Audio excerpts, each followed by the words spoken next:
Despite the Education Secretary's best attempts to rewrite history, on this side of the House, we didn't need a court to tell us that biological sex was real. The Education Secretary has got the draft guidance for schools on gender questioning on her desk. The final CAS report was a year ago. If she is serious about protecting women and girls, why hasn't she already published the guidance?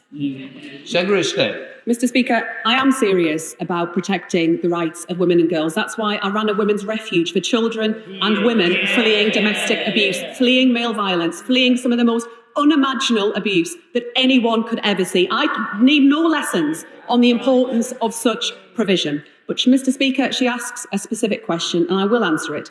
This is a sensitive area. We are talking about children's well-being, often very vulnerable children experiencing distress. And whilst I recognise the important need to provide clarity for school leaders and the guidance that they do need, we have to get this right. And I would just say to her that it was only a matter of months before the general election that the party opposite published draft guidance for consultation. It is right that we take stock following the full and final review from Dr. Cass, which we accept and should be the basis of how we take things forward. Laura Trott. That draft guidance was a year and a half ago.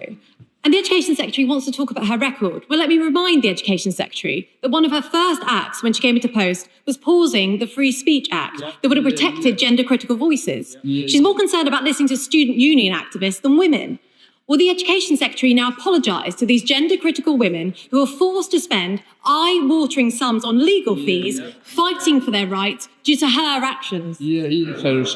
Mr. Speaker, from that question, I don't think you really know who was in government for the last 14 years. They had ample opportunity to clarify the position. And actually, the ruling of the Supreme Court was that Labour's 2010 Equality Act was the basis for their judgment that confirmed that biological sex should be for the provision of single-sex services. But alongside that, they were also clear that everyone within our country deserves to be treated with dignity and respect, and that trans people continue to receive protection within law. The party opposite published guidance a matter of months before the general election in draft form. It is right that we take this issue seriously, that we get it right. We don't need this shameless opportunism. This is children's well-being.